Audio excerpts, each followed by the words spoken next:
Hello and welcome, ladies and gentlemen, to a new edition of the Daily Debate. In tonight's show, we're going to have an overview of the Egyptian stability, the Egyptian growth politically and economically, in light of President Sisi actually inaugurating the counter-terrorism command at the east of the Suez Canal. We're also going to be talking about the economic developments taking place in Egypt. And joining us here in the studio tonight to shed more light on these issues is Engineer Samir Riyad, member of the Egyptian Industrial Federation. We're also joined by Dr Cherif Amir, the Professor of Geopolitical Affairs at the University of Paris. Gentlemen, thank you very much for joining us this evening.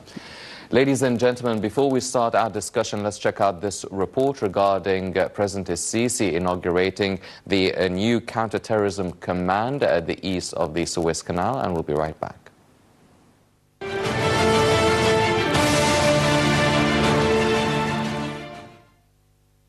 Dressed in military uniform, President Abdel Fattah al-Sisi inaugurated the east of the Suez Canal Counter-Terrorism Command.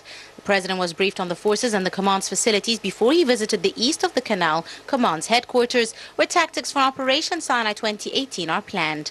Sisi was also briefed by the Army Chief of Staff Mohammed Farid on the results of the operation over the last 15 days. The President clarified that the current operation in Sinai already began in 2014 and will carry on until 2022, and said that Sinai's development expenses are expected to reach 225 billion Egyptian pounds, a huge figure that requires the solidarity of all Egyptians. He vowed anew to protect all lands of Egypt and rein in terrorism, stressing the significance of development in Sinai along the ongoing military operation to clear it from terrorists. Several top state and army officials attended the event, including the Prime Minister Sharif Ismail, Minister of Defense Shadi Subhi, Army Chief of Staff Mohammed Farid, amongst others. The inauguration comes during the ongoing comprehensive Operation Sinai 2018, which was launched on 9th of February by the Egyptian Armed Forces to counter terrorism. The inauguration of the Eastern Suez Canal Counter-Terrorism Command also comes within the framework of developing the armed forces' capabilities to carry out their sacred duty of protecting the homeland with maximum efficiency. Last week, the army said 71 terrorists had been killed and more than 1,000 targets destroyed since the start of the ongoing anti-terrorism operation. Sinai 2018 involves land, naval and air forces as well as the police and border guards. The operation targets terrorist and criminal elements as well as organizations. On Thursday, the Armed Forces spokesperson Tamer al-Rifai said that since the launch of Operation Sinai 2018, the state's ongoing security campaign against terrorists, 71 terrorists have been killed and 5 others arrested. The number of arrests does not account for the 1,852 that were arrested on suspicion of supporting terrorists or for being listed as wanted criminals. Among the ranks of the armed forces, Rifai said the operation has resulted in 7 deaths and 6 injuries. He also said the military forces have so far destroyed a total of 571 targets. During his visit to the police academy, President Sisi said the public needs to be reassured in terms of the capabilities of local police forces as the prime enforcers of security. He said policemen have an array of qualifications which enable them to carry out the task of protecting the country efficiently. He also gave a speech to the academy students, stressing that they have to uphold and reflect noble military values.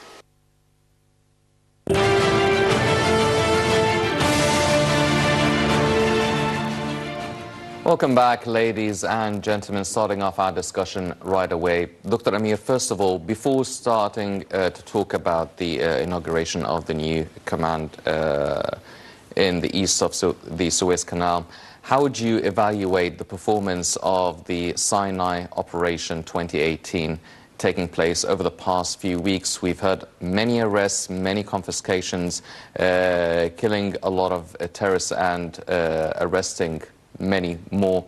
How would you evaluate the performance so far over the past few weeks? Well, it's very clear now that our armed forces are having a mission titled "To Be or Not to Be" for whole Egypt. They carry the destiny of a nation in this operation. I think that there was a very well-studied strategy. We have seen the first week that there was targets with some minimal results. And then some people were asking the question why we didn't hear the numbers that we're hearing today. It's just because our armed forces were addressing a blockade. And the blockade is giving now the new facts that we are having. Now the terrorist elements are all surrounded, air, sea, and ground. And now our forces are proceeding in the next step. The public should understand what's going on in these operations. So the first operation, it was logic to address a blockade and to close all the possibilities for all these terrorists to get out of the country, or maybe to have some reinforcement and infiltrations into our borders. I heard General Higazi, Muhammad Higazi, when he was talking to the chief, supreme chief of our armed forces, President Abdel Fattah al-Sisi, when he asked for extension of the period of these operations, he emphasized a very important problem, that there was some tunnels constructed under the civilian houses. And these were full of arms and explosives. And that's why we think he asked for more extension of this period of eliminating terrorism there, because there is a third step that will be taken.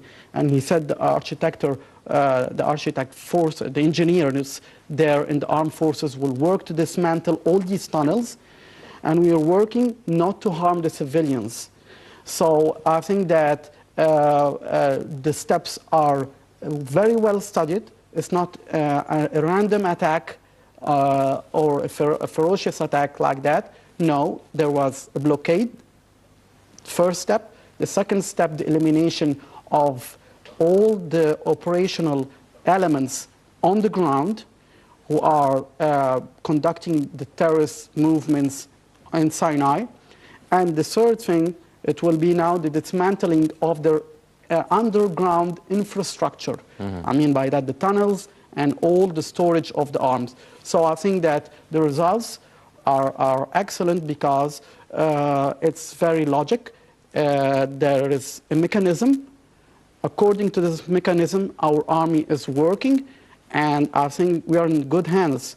We gained an experience in combating terrorism, and I think that we're doing fine, and we will do much better in the coming days. But I always repeat in all the analysis, let's not hasten the results. It would not happen in a day. President Sisi said that all these attacks against Egypt were planned outside Egypt 15 years ago. He said we started working on it just a few years ago when he was elected. So imagine a plan that was put in the think tanks and the intelligence services outside Egypt for 15 years. The money that was paid, the elements were trained, and the arms were supplied. Imagine the effort that we should do now to eliminate all this land, this vast desert, with civilian population. It's a hard task, but I believe that we are capable to do it. Yes, definitely. And as hard of a task that is, there's also the development of the Sinai Peninsula as a whole. The President said that the developmental process would last until 2022. And with such great challenges for the armed forces and our security forces to eliminate and counter terrorism, how much of, or how big of a mission it is to actually develop the Sinai Peninsula? This is a very important issue. Unfortunately, we neglecting Sinai Desert since 1973, and we didn't develop it to the right way. There was a lot of plans, there were a lot of intentions, but nothing much has been happening. And it became a weak thing, you know, in our politics and in our security. Egypt is 1 million square kilometers. It is a very big country. It is twice as big as the German before the war. Germany, you know, Germany before the war, there were about 420,000 square meters. Egypt is 1 million, you know, and that's why to develop everywhere and so on, is needed. And unfortunately, we live only on 6% of our country. And we should extend our development and so on to Sinai Desert, definitely to secure our border and to definitely not to give, these people, the chance to threaten us. We need stability in this country. We need our, future as well to be secured, our presence to be secured, our sons and daughters has to be in safe country, and our country has been always safe and is blessed by God, and definitely what is done these days, it is fantastic, I would say, and our image, in terms of, that people will not come to Egypt because of the insecurity. I hope that this will be demolished completely, and it will be definitely, we need the stability for tourists' sake, for our sake, for the future too. Yes. Well, as you've mentioned, we inhabit about 6% of Egypt's size, but also the development in Sinai amounts to about the same percentage of the space and the area that we actually inhabit. Do you think that 4 years is enough to actually develop an area the size of an already existing Egypt? We don't need to develop it all, but at least our existence there, it will help a lot to enable us not to let such people to penetrate into Sinai Desert and create it, a threat to us, because definitely the neglection of Sinai Desert gives these people and give our enemies the chance to do so, And I just, wondered why we didn't develop it all these years. It was a plan. Everything was planned against us, And definitely now, that we are looking for it and we are correcting it. I'm more than happy to see things are done this way. Yes. Well, Dr. Amir, what is the significance of the inauguration of President Sisi to the new command at the east of the Suez Canal? We've seen the president actually paying attention to the armed forces, whether if it's this inauguration or the surprise visit to the military academy last week. How would you evaluate, or what is the significance of this sort of attention at this time around? Well, if we go back in time, let's not forget that President Sisi inaugurated also a command center in our western borders. It was in the name of General Mohammed Naguib, President Mohammed Naguib, and it was near Marsa Matruh. So now at the eastern border, we're doing the same thing. So once again, that means that there is a mentality of making Egypt secure by all means, and Central Command. And when our president goes in there in the military uniform, that means clearly that we mean business, that he's going there, he's in command, and that this command center for fighting terrorism, it's meant to be a fortress, let's call it like that. In ancient times was always like that, a fortress on our eastern borders. It will be used to gather information. You have seen, for example, states in the Middle East, whether in Israel or in Turkey even, they are all constructing a fence on the borders of... we have another plan, is to have a central command, an Eastern Central Command, as we have two fleets in the Mediterranean and the Red Sea. We have also central commands. And President Sisi, I think that he will not let it just be inaugurated like that. It will be functional as something very important for Egypt's security. He will be following it. It's under his command personally. So I think that means that Egypt is in Sinai. We will not leave Sinai. We would not retreat. On the contrary, as many experts saw that we were going to leave it because it's under the terrorist control, we are telling them you were wrong. We are constructing our central command. We have the chief of staff there giving the data accurately to our president, and the armed forces is there. a central command is a very important sign to the enemies. It means that you're not leaving this land and you're not being weakened by all what's happening. On the contrary, you're imposing your control and you're telling the world that our sovereignty is a priority. And as President Sisi said it, we have to die first as armed forces so they can come in. So this is he's showing us the word that he said, that we're constructing a central command with the forces, and this will be our fortress. It won't be a fence, it will be a strategy command. And well, it's just a sign to all our enemies and friends that Egypt is a stable country, that it has its command everywhere, east, west, north, south, everywhere, and that whenever these terrorist elements will come back, well, they will be met with harsh response. But let me emphasize something. President Sisi, at the last conference, he had a clear message that the job is not yet done, because he said that we are discovering new info and new data throughout the campaign. And more we advance, there is more info we are getting that we didn't know before. And we have to be proud to have a president like that telling us the reality. He's saying we didn't know about many things, and still we don't know some things.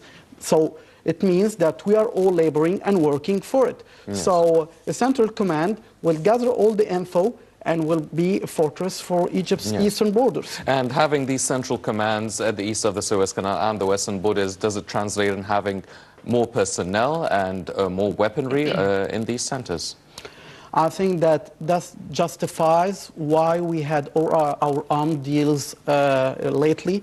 We have the Mistral, and we have the FREM, and we have also we have bought many of our new submarines.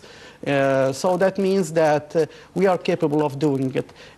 Egypt is a hot spot, and we have seen that thanks to our armed forces, there are plenty of personnel and well armed, we are still standing. Let me tell you a brief story. Yesterday I was watching international media, and it was showing the Syrian refugees in Athens, and there were young people in the ages of 17 and 20, and they were in drugs and prostitution there, men, young men. And I said, fortunately, we had this deployment of arms, of people, and they have the will to fight till death, till martyrdom. So I think that deploying the personnel, deploying all the arms, it's worth it. Just look around us. We are the only country standing. Why? Because we had the force to stand and to resist. Yes. Well, Engineer Riyad, talking about the development of the Sinai area, the President said that this would cost around 225 billion Egyptian pounds, and he called for Egyptians, patriotic Egyptians and businessmen to actually help fund and donate money in the Long Live Egypt Fund. How much of a step, or how much do you think this will be achieved by the Egyptian citizens and businessmen? Definitely the Egyptian people, what is going to be, developing in the Sinai Desert, this is in the favor of the Egyptian people. The government is representing the Egyptian people, and whatever it is done, it is for the sake of our present and future. And definitely, I believe, that developing Sinai Desert is one of the priorities of the Egyptian people, because we don't want to be invaded, or to be, our border to be, invaded by anybody, from outsider or our neighbors. And we learned definitely few lessons now by neglecting Sinai Desert. And the Egyptian people, they have to take it very serious. And whatever we can do and whatever we can invest money-wise, time-wise, project-wise, we have to go for it. There is no other way. Yes. And I believe our Egyptian army will do a very good job on that. And they will clear everything. I trust them that we will win this round. But of course, our government and the president, he doesn't want to waste so much time on that. We need the stability to be established very soon for the Egyptian people, because we have got another job to develop, the Egyptian persons, Egyptian human beings. There is a lot of things to be done now. And we started it, and we started it rightly. And definitely, I'm looking forward for the future that the job will be done. Yes, definitely. We are in a very good hands. Well, Engineer Riyad, what about the financing of this development? Is it solely dependent on the Long Live Egypt Fund? What about the other countries and the other multinational companies that are investing in the Suez Canal area, and that Egypt and the Egyptian government has signed many memorandums of understandings and many agreements with? Do they have as well the means and the ability to actually finance the development of this area? Definitely, I believe, whatever money we got and whatever, sources we have, it has to be devoted for this project, because we shouldn't underestimate the value of that project, and we have to see about it that this is very important for every individual and for all of us. And to develop Sinai Desert, it should be our priorities, and it should be adopted by the individuals and by the masses. And I believe, that the Egyptian people are very nationalist, and they will respond definitely, and we believe in our destiny with our president. Yes, definitely. Well, Dr. Amir, whenever we talk about Sinai, we always think of the Palestinian issue and the conflict between the Palestinians and Israelis. And we've seen that escalating over the past period due to the American president's decision regarding Jerusalem, declaring it the capital of Israel. And we've seen the Egyptian efforts in terms of reconciliation among the Palestinians. The escalations taking place within the Palestinian cause, does that have any sort of effect on the security and safety situation of our Sinai Peninsula? Well, let's not forget that before this operation, we have contacted the Palestinians, Hamas in particular, in Gaza. And we made it clear that for them that the choice they have made in the past by following Turkey and following Qatar was the wrong choice. And Egypt is the big brother, whether they like it or not, but this is the fact, and we are the mediators in peace.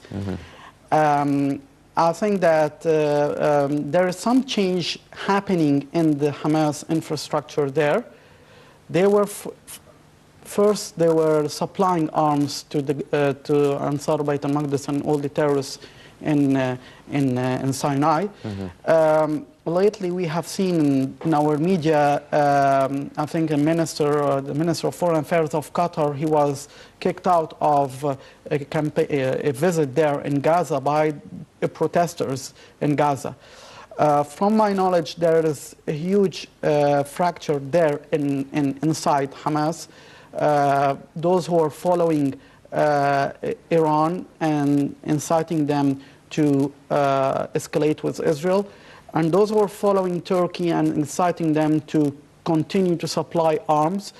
But I think that Egypt gave a clear message to our friends there in Gaza that they have to calculate very well this time. The borders, let's say, the borders with Gaza are secured. The tunnels were destroyed, and this is again in the mechanism and the planning that we have isolated the fence, isolated the part concerning Rafah Sheikh Zayed and the Palestinian Rafah also, and Gaza itself. So there is a huge geographic gap or no man's land, and it's controlled by our army. So we have ensured that if they decide to escalate that on our side, it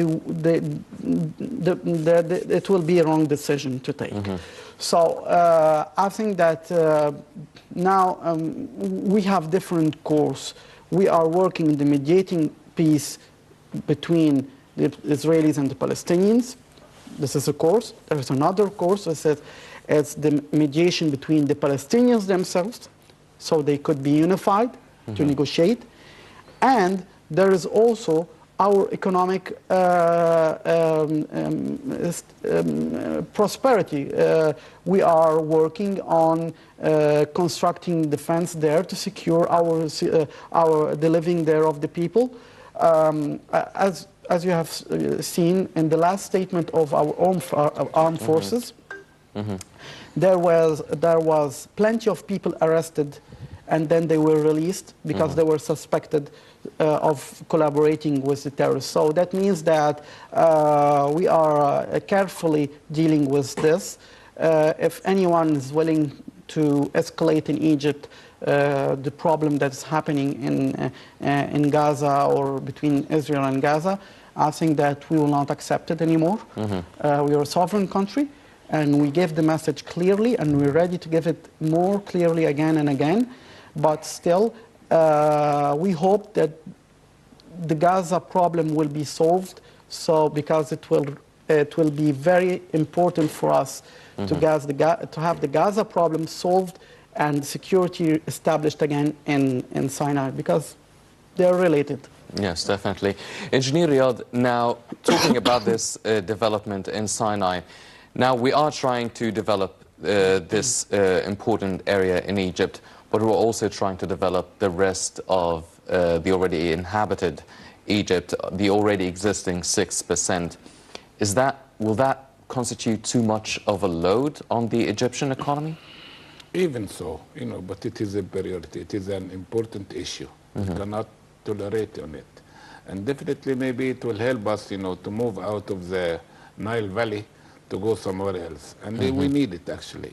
We shouldn't build on the Nile Valley anymore. It is full, and the infrastructure is demolished, And, to establish new areas and so is needed. And we are increased by 2-point-something million people per year. We have to take this into consideration. 50 years ago, how much we were and how much we are. Let us talk about if we are planning for 20 years more, then we are going to be another 50 or 60 million people more. Definitely we need to move out. We need to put in new areas and you have to plan for, and this is the right place, to exist. That is Sinai Desert, This, our eastern border has to be secured.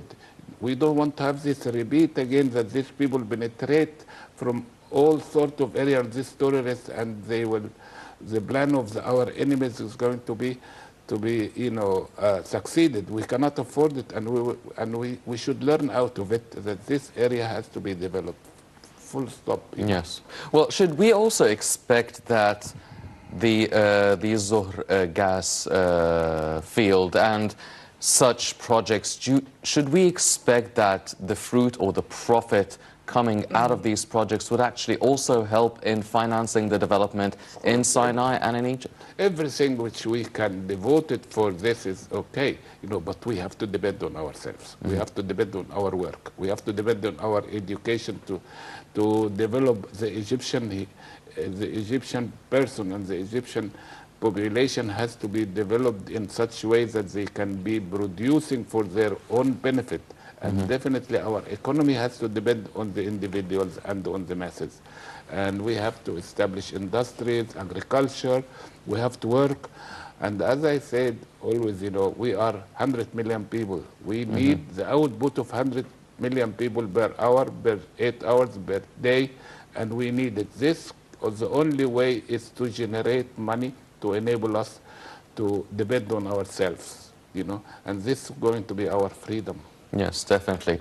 Well, ladies and gentlemen, we definitely have witnessed some sort of stability over the past few years, and now Egypt is bracing itself to take this one more step forward and actually start achieving growth. Let's check out this report and we'll be right back.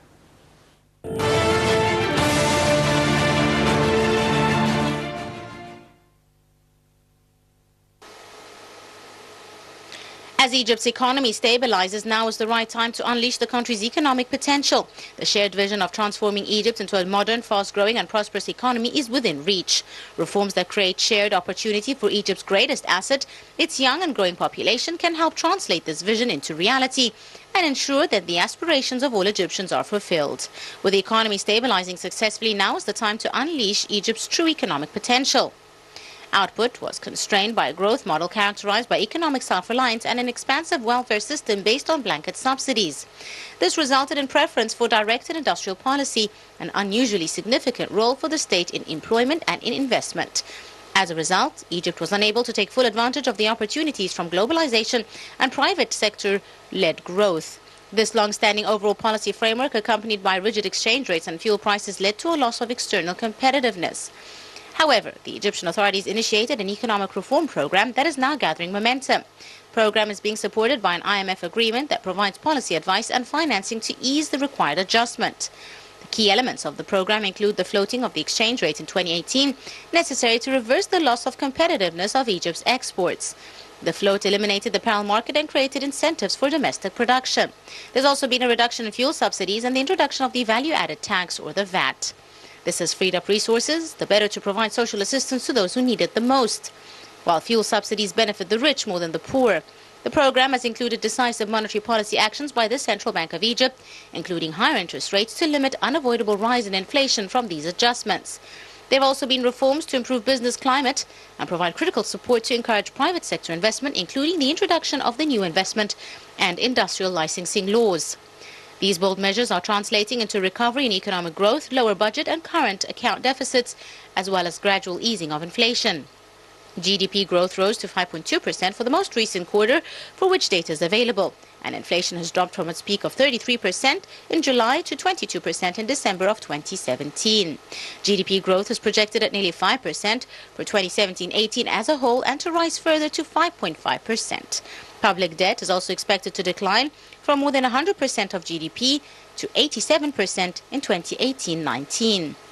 Inflation is also expected to decline further to around 13% by the end of 2018.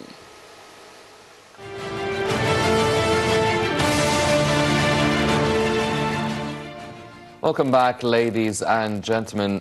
Dr. Amir, first of all, talking about growth, whether politically or economically, we are now entering the first few days of the presidential elections and the campaigning that starts now and is slated to be held on the 26th till the 28th of March. First of all, how would you expect this process to go, and what are the main things that Egyptians should be actually on the lookout for? Well, as I said before, we have started a task with President Sisi in his first election in 2014, and we haven't completed yet. And we are in an economic reconstruction. Our security is being reconstructed. Everything is being reconstructed again. So I think that we have also paid a heavy price in all sacrifices. And I remember when President Sisi held the conference where he announced that he will be presented again for the election. He gave this the speech, and before giving the speech, he said, "I would like to salute the Egyptian people." And I think that he said clearly that I had the bet on the people, and they were exactly as I was waiting for. The people, the Egyptian people, are now, after what happened, they call it the Arab Spring, I mean, in the revolution of 25th of January 2011, The people are very aware now of the circumstances. They made a clear decision in 2013 when they ousted the dictatorship of the Muslim Brotherhood, and now I think they have decided to take the burden and to take the heavy task. So I think that in the coming days, the people, the Egyptian people, will be more concerned about economic growth, about the developments in Sinai, the internal security, and I think that, as I said it also, President Sisi spent 3 days giving an account to the people, to the Egyptian people on direct, live, on TV, in an open conference about his work during the 24 years, I mean the 4 years. So I think I didn't see other candidates making the same thing. I think that the tasks are very heavy, and we need someone who knows how to accomplish the mission, accomplish the job, a man of honor, a man of a military duty, who knows that the job has to be done without retreat. It's be or not to be. So I think the people of Egypt now are aware that we have the right man in the right position now, because it's a question of a nation, whether it will survive or not. We cannot gamble anymore. We cannot waste time anymore. So I think that we are taking the right course. I repeat, the price is heavy, the task is heavy, but this is how strong nations are being built. Yes. So we are on the right track. Well, Engineer Riyad, the presidential elections will be held with President Sisi running for office. Also, head of Al-Ghad party, Mr. Mustafa, is actually also running. Now, to guarantee fair representation of both candidates, what would you say is the role that should be played by the media in actually giving equal chances to both candidates, and how can, or what are the bases that the Egyptian citizens should be actually evaluating both candidates on? Well, actually, we know President Sisi. You know, the other candidate is not well known to us. But anyway, this is democracy, and we have to leave it, you know, for the election, for the choice of the Egyptian people, because I believe our president and our system is, you know, is based on democracy and, you know, and based on respect, and we have to respect the outcome of this, you know, competition, if I may say, you know.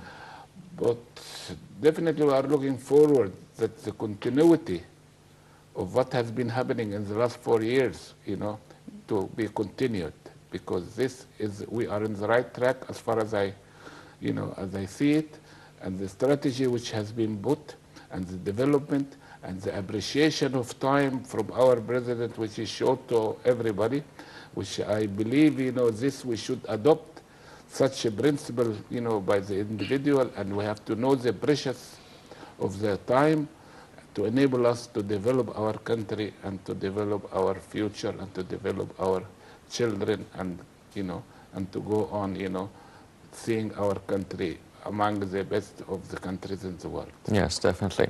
Well, Dr. Amir, now you've mentioned that the price that we already paid is, it's a big price, and we're probably still going to have to pay a huge price as well in the near future to see the country develop both politically and economically. Now, with all the political activities that have been taking place over the past 4 years, we've seen Egypt really taking very much of a leap forward. During the past week or so, we've seen the Egyptian foreign minister dealing with the Palestinian issue, meeting European foreign ministers, meeting Arab foreign ministers as well. Do you feel that we're not just working on issues that are related to the Egyptian sovereignty and political life, but also other neighbors as well, such as Palestine? It's not only the Israeli-Palestinian question. It's also, let's not forget the Libyan question. Yes. Libya is a failed state now. They don't have a real government, and this is an extremely dangerous situation for us. I think that I will talk, of course, about the Palestinian-Israeli conflict, but I think that our diplomacy about Libya had made significant progress. At the beginning, no one wanted to recognize that there were terrorist movements there. No one in the West wanted to hear the name of General Khalifa Haftar. Egypt's diplomacy kept saying to the West that the flow of migrants, the trafficking of all these illegal immigrants there, even slave trafficking took place there. We gave them the clear message that Libya has to have a unified regular army with a command, and is General Khalifa Haftar. And I was in France, of course, they never wanted to hear his name. And then now President Macron met him. I think this is the result of Egypt's mediation, because we have highlighted that this is the man who should lead the forces there to combat terrorism. There is another step diplomatically that Egypt is working on concerning this file, is lifting the embargo on the arms for the regular army. They have imposed this embargo on the UN against Gaddafi, where Gaddafi is gone now. Now there is terrorist movements. We have to help the army to fight back. So I think we are working on it. I think that our diplomacy and our minister, Sameh Shukri, is working on it.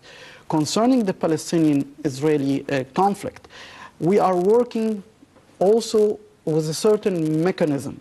Is that in Gaza they have to recognize that President Mahmoud Abbas Abu Mazen is the legal representative of the Palestinians. And this unity is a matter of life for them, because in the Israeli government, no one will sit with two branches and one of them is launching missiles and the other one is trying to gain some land. So it won't work like that. So I think that they have to listen to Egypt on this track, that we have to unify the Palestinians first, to make them understand that they have to make reconciliation, sacrifices, put aside all the differences, and it's the most important thing, they have to find a solution for all this infiltration from Qatar and Turkey and Iran.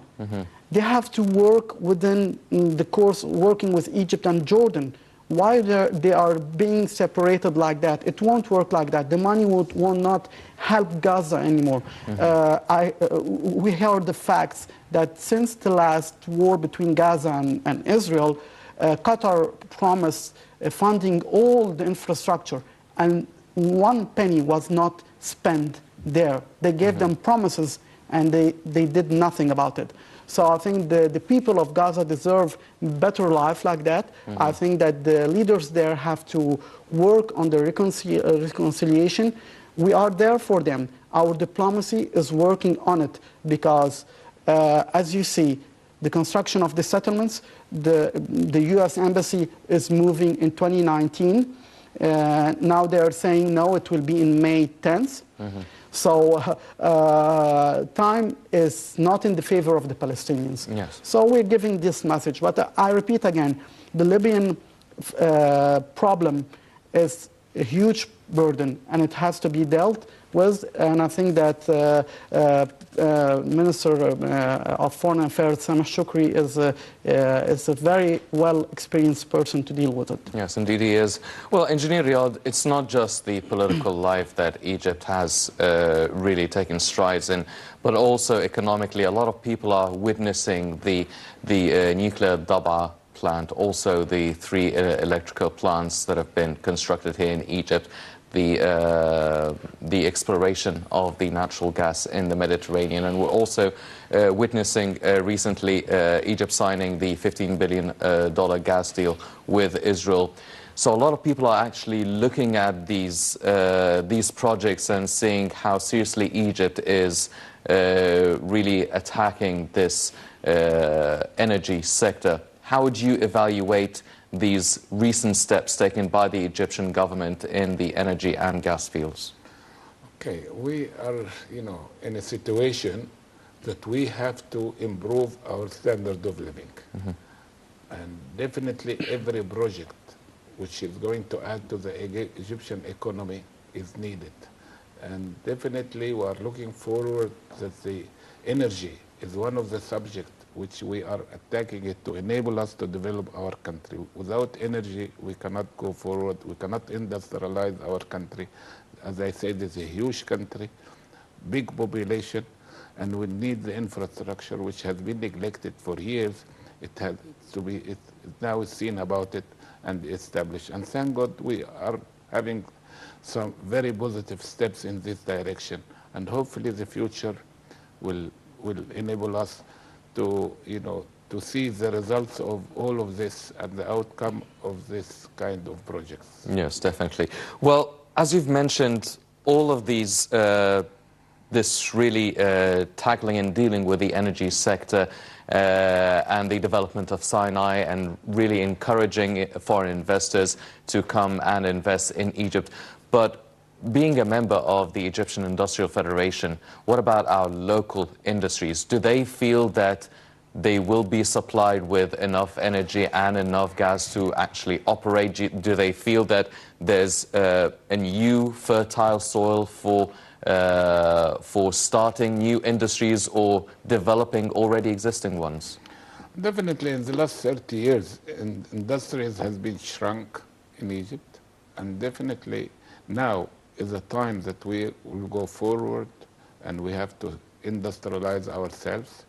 We have to give a job for our masses, and definitely energy and such things will help us, and the infrastructure will help the individual Egyptians. And I am, very positive, about the future, but definitely we need to, our financial, institutes, banks and so on, has to have a, more active role with the Egyptian, new business people, which we want to develop new business people. We want to develop more business people. And we have to encourage them by, financing their projects through our, financing institutes and so on. This has to be seen about it. We see, sometimes we see big numbers of profits on the banking sectors. I see it as a negative thing. But definitely bank has to make money, but at the same time has to invest and has to encourage and to develop new business people. We need more business people in our country. We are 100 million people. We cannot have, we need business people. We need to develop this sector very much. Yes. Well, what about the Egyptian Central Bank and its initiative of actually encouraging the small and medium enterprises? Do you feel that it has done enough, or there's still more to be done? There's more to be done. It's definitely, look at the, well, bank is a bank. He doesn't want to lose his money, Look at, we have to ease it a little bit. We have to take the risk. We have to, a little bit of a risk as well will enable us to develop big industries and so on, Yes. Well, Dr. Amir, final question. With the situation in Syria and Turkey, the olive branch operation, we are securing our western borders and we're securing our eastern borders. Should the Egyptian government be wary or cautious about such an operation coming from this side? Well, we're in the Middle East. Let's resume many things. With a neighbor like Erdogan, you have to be very cautious. Worried, of course, listen, in all the armed forces, you have to have the awareness that it's a matter of life or death. That's it. So I think that we are well prepared. We know his intentions. We have excellent relations with Cyprus, with Greece. We have signed a deal with Israel also. So we have, and this is what President Sisi said, it was meant, now we have secured all the relations with the country, with our neighboring countries. Yes. So if he will dare to do something, he has very, very minimal cards to play. Now he went into Syria, but the Russians and President Vladimir Putin forced him to stop the war now. So I think that we are very well prepared. Yes. And we are capable of pushing and repelling any threat to our sovereignty. Yes, definitely. Well, ladies and gentlemen, as you have seen and as you have heard, there are a lot of political and economic developments taking place involving Egypt by the day, and we're definitely going to be focusing more in the coming period as well on the presidential elections slated for March. But unfortunately, that's all the time we have for this edition of the Daily Debate. Before we go, I'd like to thank our very distinguished guest, Engineer Samir Riyad, member of the Egyptian Industrial Federation. I'd also like to thank very much Dr Cherif Amir, Professor of the Geopolitical Affairs at the University of Paris. Gentlemen, thank you very much for joining us this evening. Ladies and gentlemen, please stay tuned for more coming up on Al International. I'm Hani Saif. Thank you for joining us.